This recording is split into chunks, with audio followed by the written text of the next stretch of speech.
नमस्कार दोस्तों, मैं Sumit Gupta success point coaching में आपका स्वागत है।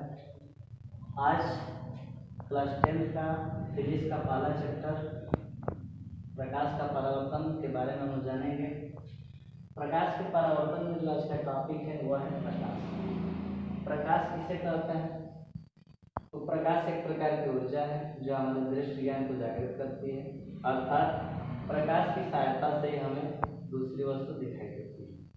जो दृश्य प्रकाश का तरंग होता है वह 3900 एंगस्ट्रॉम से 7800 एंगस्ट्रॉम होता है, या दूसरे केस में 4000 एंगस्ट्रॉम से 8000 एंगस्ट्रॉम तक भी होता है।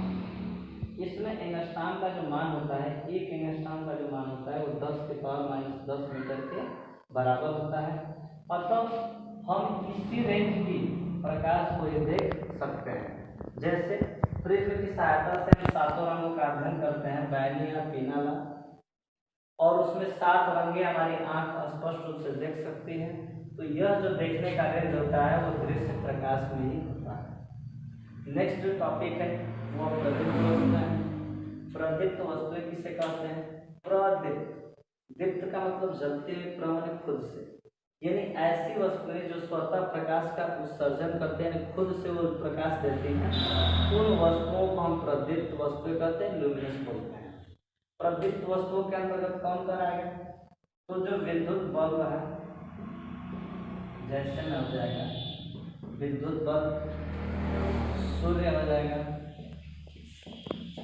तारे हो जाएंगे, लालटेन हो जाएगा, मोमबत्ती इत्यादि। ये जितने भी हैं, अर्थात विद्युत बल्ब स्वतः प्रकाश को उत्सर्जन करता है, सूर्य भी प्रकृति का सबसे सर्वश्रेष्ठ स्रोत है ऊर्जा का, तारे, लालटेन, मोमबत्ती, ये सब जो स्वतः प्रकाश का उत्सर्जन करते हैं, इसलिए इनको हम प्रदीप्त वस्तुएं कहते हैं। अदीप्त वस्तुएं क्या है?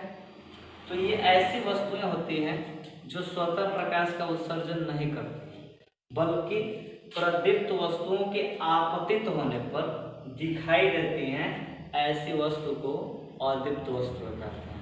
जैसे चंद्रमा, कुर्सी, किताब इत्यादि। इसका मतलब क्या है दोस्तों कि जैसे चंद्रमा है, तो चंद्रमा स्वतः प्रकाश का उत्सर्जन नहीं करती, यह सूर्य के प्रकाश से प्रकाशित होती हैं, जो हमें चमकते हुए दिखाई देती है। कुर्सी, अब कुर्सी की अगर बात करेंगे, अगर कुर्सी है तो इस पर जो है कि कहीं ना कहीं प्रदीप्त वस्तुएं आकर पड़ती हैं, अर्थात हम वही कहते हैं कि ऐसी वस्तुएं जो स्वतः प्रकाश का उत्सर्जन नहीं करते हैं। कुर्सी स्वतः प्रकाश का उत्सर्जन नहीं करेगी, परंतु इस कुर्सी पर जो आपतित किरण, आपतित का मतलब आकर पड़ने वाली, अर्थात जब इस पर किरण आकर पड़ेगी तो हमको ये कुर्सी क्या होने लगेगी? दिखाई देने लगेगी। तो ऐसी वस्तुएं किसके अंतर्गत आएंगी? अदीप्त वस्तुओं के अंतर्गत। तो यहाँ पर चंद्रमा, कुर्सी, किताब इत्यादि जो भी वस्तुएं हैं वो सब अदीप्त वस्तुओं के अंतर्गत आती है। अब दोस्तों हम आगे जानेंगे कि प्रकाश कुछ माध्यमों से होकर गुजरता है, और प्रकाश जिन माध्यमों से होकर गुजरता है वह माध्यम प्रकाशिक माध्यम कहलाता है। प्रकाशिक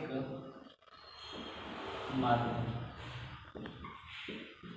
प्रकाशिक माध्यम क्या है?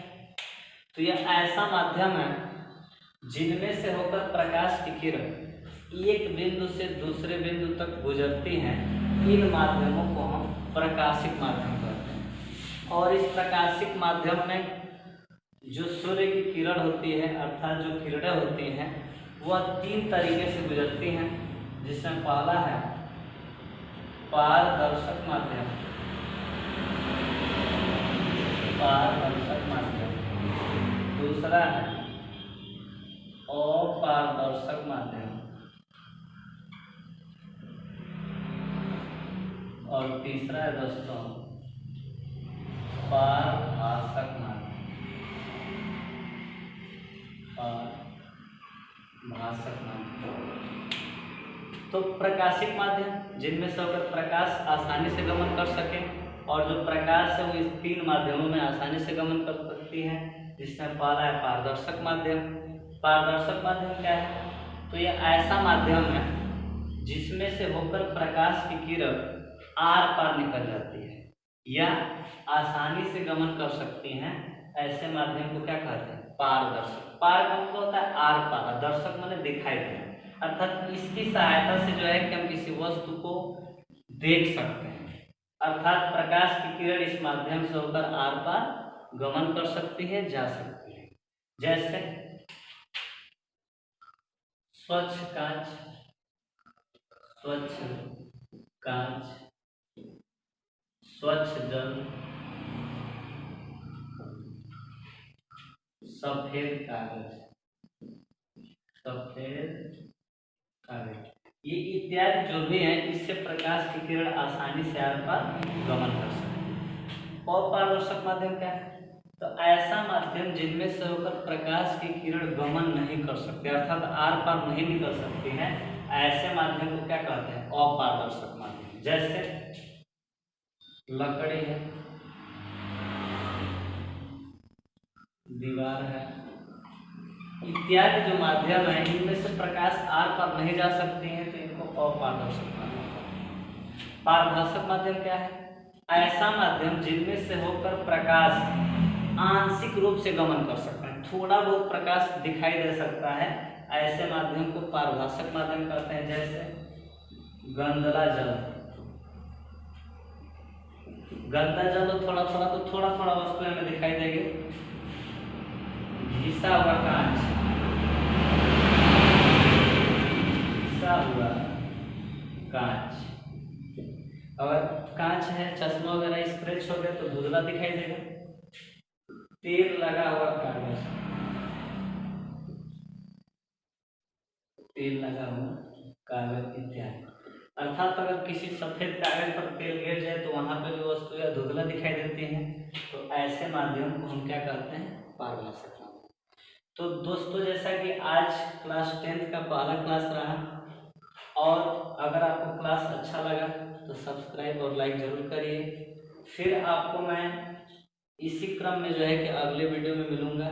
तब तक के लिए धन्यवाद।